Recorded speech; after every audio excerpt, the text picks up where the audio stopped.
நிறைய பேரண்ட்ஸ் வந்து குழந்தை பேசல அப்படின்னா எஸ் ஆட்டிசம், குழந்தை மொபைல் பாக்குறாங்கன்னு ஆட்டிசம், குழந்தை வந்து துருதுருப்பா இருக்காங்கன்னு ஆட்டிசம். நோ, அப்படி கிடையாது. Autism is a very broad spectrum. But அடோஸோட ஃபார்மேட்டே எப்படி அப்படின்னா, குழந்தை தான் அந்த மெயின் பார்ட்டிசிபென்ட் இந்த எக்ஸாமினேஷன் ப்ரொசீஜர்ல. ஆண் குழந்தை வந்து லேட்டா பேசுவாங்க, வீட்டுல பேசினாங்க, அப்பா லேட்டா பேசினாங்க, பிளே ஸ்கூல் போனா பேசிடுவாங்க, இந்த மாதிரி சில ஸ்டிக்மாஸோட வருவாங்க. ஸோ அப்படி இருக்கவங்களுக்கு இந்த டெஸ்ட் பண்ணிட்டு அக்யூரசி நம்ம காட்டும் போது நம்ம ரெண்டு விதமா கேட்டகரைஸ் பண்ணுவோம். ஒன்னு வந்து நியூரோடிபிக்கல், அதாவது ரெகுலரா அவங்களோட பிசிக்கல் வளர்ச்சி மாதிரியே அவங்களோட லாங்குவேஜ் வளர்ச்சியும் இருக்கும். பட் நியூரோ டிவர்ஸ் அப்படின்னு நம்ம சொல்றது என்னன்னா, அந்த நியூரோ டைவர்சிட்டி இருக்கிற குழந்தைங்களோட கம்யூனிகேஷன் ஆகட்டும், அவங்களோட பிசிக்கல் டெவலப்மெண்ட். Hi everyone. நான் Saranya Shanmugaraja, senior speech pathologist and audiologist from Enfance center for child development. First of all, ADOS அப்படின்றது என்னன்னா ஆட்டிசம் டயக்னாஸ்டிக் அப்சர்வேட்டரி ஸ்கெட்யூல். அதாவது இது ஒரு gold standard tool which has been நம்ம உலகம் பூரா ஸ்டாண்டர்டைஸ்டான ஒரு assessment tool which has been developed by psychologist. இந்த டீம் ஆஃப் மெம்பர்ஸ் வந்து இந்த டூல் டெவலப் பண்ணி இது ஒரு கோல்ட் ஸ்டாண்டர்ட் பேட்டர்னா செட் பண்ணியிருக்காங்க. மோஸ்ட் அக்யூரசி, ஸோ அந்த அக்யூரேட்டான ரிசல்ட்ஸ் வேணும் அப்படின்னும் போது நமக்கு ADOS is the gold standard tool. 60 to 70% of daily walk in வர்ற குழந்தைங்க, பேரண்ட் எல்லாமே இந்த ஆட்டிசம் அசோசியேட்டடா இருக்காங்க. அண்ட் ஒரு அக்யூரேட் டயக்னோசிஸ் கொடுக்கறது, எந்த இடத்துல அந்த குழந்தைக்கு பிரச்சனை இருக்கு, எங்கேருந்து நான் அதை எடுத்துட்டு போகணும், அந்த குழந்தைங்களோட பிஹேவியர் மாடிஃபிகேஷன்ஸ், இந்த மாதிரி எல்லா மைன்யூட்டான விஷயங்கள் அடாஸ் 2 வந்து நமக்கு கொடுத்துட்டு இருக்கு. ஸோ ஒரு 60 to 70% ஆஃப் வாக்கின்ஸ் வந்து ஆட்டிசம் குழந்தைங்க தான் இருக்காங்கன்னும் போது இந்த மாதிரி ஒரு டூல் நம்ம படிச்சு நம்ம சர்டிஃபை ஆகி வச்சுக்கிறது டெஃபினட்டா it's gonna help us. So that is why I did this course. அடோஸுக்கும் மற்ற ட்ரெடிஷ்னல் டெஸ்ட் மெட்டீரியல்ஸ் யூஸ் பண்றதுக்குமான மேஜர் டிஃபரன்ஸ் வந்து த அதர் டெஸ்ட் மெட்டீரியல்ஸ் எல்லாமே கொஸ்டினர் நம்ம கேர்டேக்கர்ஸ் ஆர் பேரண்ட்ஸ் கிட்ட கேட்டு அவங்களோட இன்புட்ஸ் மூலமா we come to a diagnosis. அந்த குழந்தையோட அப்சர்வேஷன் வந்து பாசிவான ஒரு அப்சர்வேஷனா தான் இருக்கும். பட் அடோஸோட ஃபார்மேட்டே எப்படி அப்படின்னா, குழந்தை தான் அந்த மெயின் பார்ட்டிசிபென்ட் இந்த எக்ஸாமினேஷன் ப்ரொசீஜர்ல. குழந்தையோட ஒரு ஸ்ட்ரக்சர்ட் என்வாயன்மெண்ட்ல சில கொஸ்டின்ஸ் பிளே மெத்தட் பேஸ் பண்ணி நம்ம ஃபார்முலேட் பண்ணி அதோட ரெஸ்பான்ஸ் பேஸ் பண்ணி நம்ம அனலைஸ் பண்ணி வி ஸ்கோர் தட். ஸோ இந்த scoring pattern typically varies for a traditional method. ஏன்னா அதுல வந்து பேரண்டோட இன்புட், அவங்களுக்கு அது அவேர்னஸ் இல்லாம இருக்கலாம், அதை பத்தி ஐடியா இல்லாம இருக்கும்போது அது தப்பான ஆன்சரா கூட போகலாம் நம்ம கொஸ்டின்ஸ்க்கு, அவங்களுக்கு புரிதல் இல்லை அப்படி சொன்னா. பட் அடாஸ்ல வந்து அப்படி கிடையாது. பிகாஸ் கிளினிஷியன் குழந்தை ரெண்டு பேர் மட்டும்தான் ஆக்டிவா இன்வால்வ் ஆவாங்க. பேரண்ட் வந்து ஒரு சப்ஜெக்டிவ் பார்ட்டிசிபென்ட்டா இருக்க மாட்டாங்க, பாசிவ் அப்சர்வரா இருப்பாங்க. ஸோ அவங்களோட இன்புட்ஸ் இதுல மேஜரா நமக்கு வந்து இன்டர்வியூ ரவுண்டோட முடிஞ்சு போயிடும். வேற குழந்தை மட்டும்தான் இதுல ஆக்டிவா பார்ட்டிசிபேட் பண்ணுவாங்க. ஸோ டைரக்ட் இன்ட்ராக்ஷன் மெத்தட் ரொம்ப ப்ரிசைஸான ரிசல்ட்ஸ்க்கு ஹெல்ப் பண்ணும். இப்போ ரெண்டுக்குமான அக்யூரசி டிஃபரன்சஸ் அப்படின்னு பார்த்தா, அடோஸ் 2ல வந்துட்டு it has a rating which is been substantially determined. அதாவது இந்த வேல்யூ வந்ததுன்னா, இந்த ரேஞ்ச்ல இருந்தாங்கன்னா இதுதான் அப்படின்னு கோல்ட் ஸ்டாண்டர்டா ஒரு அனலைஸ் பண்ணி நமக்கு ப்ரூவ் பண்ணி வச்சிருக்காங்க. பட் கொஸ்டினர் மெத்தட் போகும்போது ஒரு கிளினிஷியன் வைஸ், இப்போ என்னோட பர்செப்ஷன்ல ஒரு விதமான ஸ்கோரிங் இருக்கும், பேரண்டல் பர்செப்ஷன்ல வேற மாதிரி ஸ்கோரிங் இருக்கும், அண்ட் இன்னொரு கிளினிஷியன் ஸ்கோரிங் பண்ணும்போது இட் மேட்டர்ஸ். ஸோ அந்த கிளினிக்கல் அப்சர்வேஷன் மட்டும் பேஸ் பண்ணி கொடுக்கக்கூடிய அக்யூரசி வந்து அடாஸ்ல மட்டும்தான் இருக்கு. அந்த scoring will help us in terms of அந்த குழந்தை ஃப்ளூயன்சி லெவல் எப்படி இருக்காங்க, அவங்களோட பிஹேவியர்லாம் எப்படி இருக்கு அனலைஸ் பண்ணி அதுக்கு தக்க நம்ம கோல் செட் பண்றதுக்கு ஈஸியா இருக்கும். இதே சப்ஜெக்டிவான மற்ற டெஸ்ட் மெட்டீரியல்ஸ் இந்த அக்யூரசி 100% கிடைக்காது. ஒரு டிபிக்கல் அடாஸ் 2 ஒரு செஷன் 30 மினிட்ஸ்லேருந்து 60 மினிட்ஸ், அதாவது அரை மணி நேரத்துலேருந்து 1 மணி நேரம் வரைக்கும் இருக்கும்.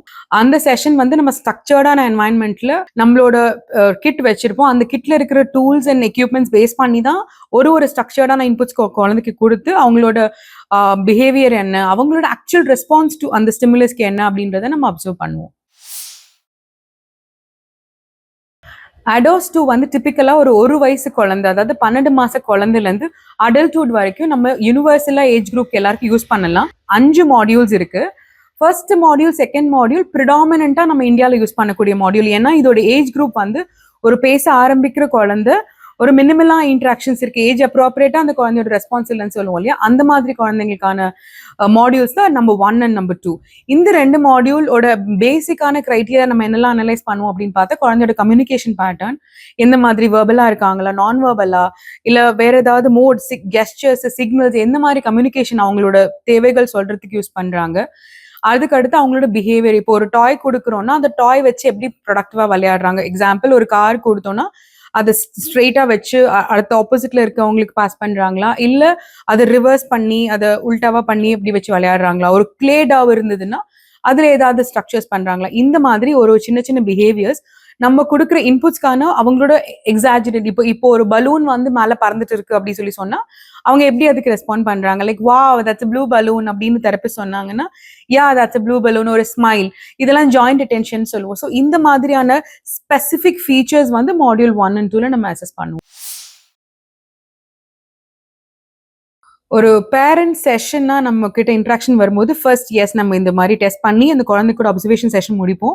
அதில் அந்த குழந்தை எந்த ரேஞ்சில் இருக்காங்கன்னு ஒரு கன்க்ளூஷன் வந்துடுவோம். இந்த செகண்ட் செஷன் டிப்பிக்கலி வந்து ஒரு பேரண்ட் கூட உட்காந்துட்டு நம்ம அசஸ் பண்ண மாடியூல்ஸ்ல எந்த பேராமீட்டர்ல எந்த ரேஞ்ச்ல குழந்தை இருக்காங்க, இப்போ சப்போஸ் கம்யூனிகேஷன் எப்படி இருக்காங்க, அவங்க பிஹேவியர் எப்படி இருக்கு, ஜாயிண்ட் அட்டென்ஷன் எப்படி இருக்கு, ரெஸ்பான்ஸ் டு ஸ்டிமுலஸ் எப்படி இருக்கு, இந்த விஷயங்கள்லாம் டிஸ்கஸ் பண்ணுவோம். ஆண் குழந்தை வந்து லேட்டா பேசுவாங்க, வீட்டுல பேசினாங்க, அப்பா லேட்டா பேசினாங்க, பிளே ஸ்கூல் போனா பேசிடுவாங்க, இந்த மாதிரி சில ஸ்டிக்மாஸோட வருவாங்க.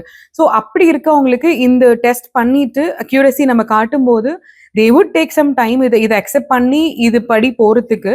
பட் ஒன்ஸ் அவங்களுக்கு அந்த டிஃபரன்சஸ் அடோஸ் பண்ணதுக்கு அப்புறம் செஷன்ஸ்ல வர ஆரம்பிக்கும் போது they start accepting that. Because இப்போ நம்மளோட செஷன்ஸ் எல்லாமே சைல்ட் ட்ரிவனா இருந்தாலும் parent and therapist equal participation இந்த செஷன்ல இருக்கும்.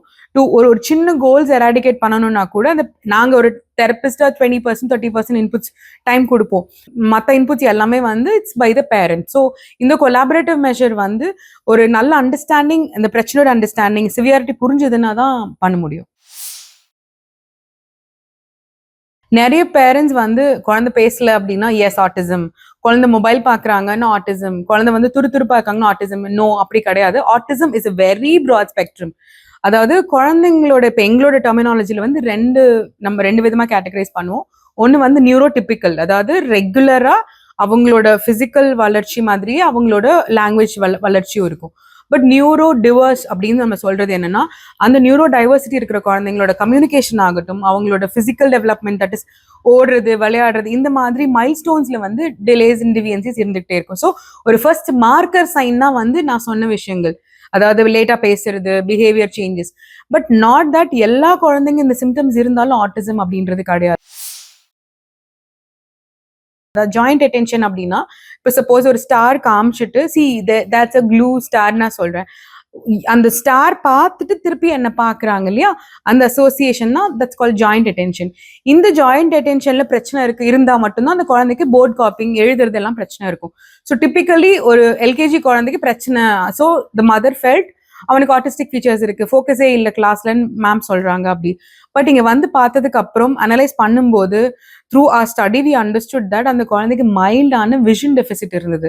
ஸோ அந்த விஷன் கரெக்டாக அட்ரஸ் ஆகும்போது joint attention was much better.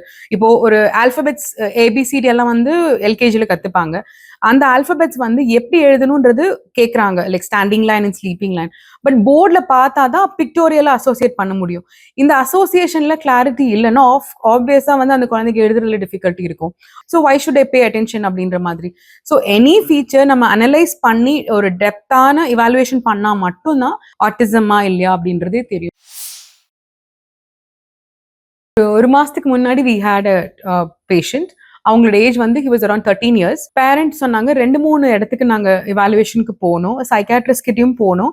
But அந்த குழந்தை வந்து ரிப்பீட்டடா ஒரு பிடிக்காத என்வாயன்மெண்ட், ரொம்ப அவங்களுக்கு இரிட்டேட்டடா ஃபீல் பண்ணாங்கன்னா உடனே இப்படி காதை அடிச்சுக்கிறாங்க அப்படின்னு சொல்லிட்டு. ஸோ அவங்க அம்மாவுக்கு வந்து ஸ்கூல்ல என்ன ஆச்சுன்னா, அவங்க போயிட்டு இருந்த ஸ்கூல்ல அந்த குழந்தை மற்றவங்களை ஹார்ம் பண்றான் அப்படின்ற மாதிரி ஒரு பயம் வந்து அட்மிஷன்ஸ் ஒரு பெரிய பிரச்சனையா இருந்தது இங்க கோயம்புத்தூர் ஷிஃப்ட் ஆனும்போது.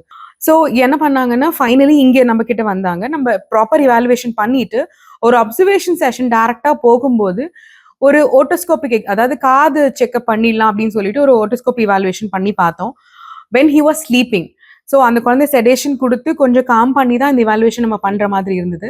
பிகாஸ் அந்த காது ரிப்பீட்டடா ஒரு 10 நிமிஷத்துக்கு ஒரு வாட்டி ஹி கெப் டூயிங் அந்த ஒரு அப்நார்மல் பிஹேவியரா அந்த காமிச்சிட்டே இருந்தாங்க.